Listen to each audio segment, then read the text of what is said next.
Hello అందరికీ welcome back to రుచి vlogs Telugu. ఈరోజు బచ్చల కూర పప్పు ఎలా చేసుకోవాలో చూద్దాము. ముందుగా కావాల్సినవి బచ్చలాకు, మిరపకాయలు, ఉల్లిగడ్డ, ఎండుమిర్చి, చింతపండు, ఎల్లిపాయ దంచింది. తర్వాత కుక్కర్ పెట్టుకొని కుక్కర్లో ఆయిల్ వేసి ఆయిల్ వేడయ్యాక ఆవాలు జీలకర్ర వేయాలి. ఆ ఆవాలు జీలకర్ర చిటపటలాడిన తర్వాత పచ్చిమిర్చి, ఎండుమిర్చి వేసుకోవాలి. ముందుగా 2 ఎండుమిర్చి వేసి తర్వాత పచ్చిమిర్చి వేసుకోవాలి. ఈ పచ్చిమిర్చి కాస్త గోలిన తర్వాత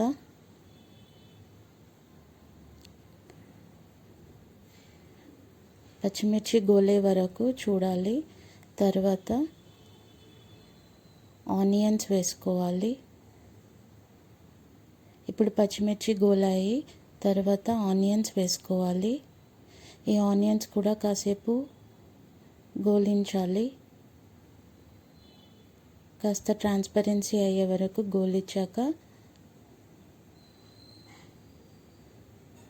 దంచిన ఎల్లిపాయ వేయాలి. ఈ స్టైల్లో బచ్చల కూర పప్పు చేస్తే ఎవరైనా ఈజీగా తింటారు. చిన్నపిల్లలు అయితే ఇంకా చాలా ఇష్టంగా తింటారు. చూడ్డానికి చాలా సింపుల్గా ఉంటుంది, కానీ ఎక్కువ ఇంగ్రీడియంట్స్ ఏం అవసరం ఉండవు. ఇప్పుడు కొద్దిగా పసుపు వేసుకోవాలి. పసుపు వేసుకొని బాగా కలుపుకోవాలి. పసుపు వేసి కలిపాక బచ్చలాకు వేయాలి. బచ్చల కూర చిన్నగా కట్ చేసుకోవాలి. ఆ ఆకుని ఇందులో వేసి కాసేపు కలపాలి. అలా కలిపాక కొంచెం దగ్గరకు వచ్చాక పప్పు వేసుకోవాలి.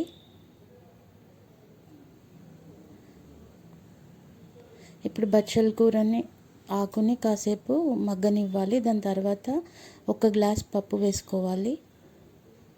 1 గ్లాస్ పప్పు వేసి అది కూడా బాగా వేగాక కాస్త చింతపండు వేయాలి. చింతపండు ఎందుకు వేస్తామంటే బచ్చలాకు ఎవుటు రాకుండా ఉండడానికి.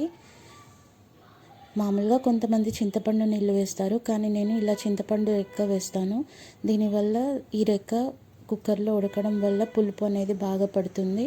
1 గ్లాస్ పప్పుకి 2 గ్లాసుల వాటర్ వేసుకోవాలి. 2 గ్లాసుల వాటర్ వేసాక కుక్కర్ మూత పెట్టేసి ఒక 3 నుండి 4 విజిల్స్ రావాలి. 3 నుండి 4 విజిల్స్ వచ్చాక పప్పు బాగా ఉడుకుతుంది. అందరూ ఇది చాలా సింపులే అండి, కాకపోతే ఒక్కొక్కరు ఒక్కొక్కలాగా చేస్తారు కదా, అలా. ఇప్పుడు విజిల్ చల్లారాక దాంట్లో కుక్కర్ మూత తీసేసి తగినంత ఉప్పు వేయాలి. 1 to 1.5 స్పూన్ సీదాగా సాల్ట్ వేయాలి. కాస్త టేస్ట్ కోసం కారపొడి కూడా వేయాలి. తర్వాత బాగా కలపాలి. పప్పుని కూడా కొంచెం బాగా కలుపుకోవాలి. ఉప్పు కారాలు బాగా కలగలిపాక కాసేపు పప్పుని బాయిలింగ్కి వదిలేసేయాలి. బాయిలింగ్కి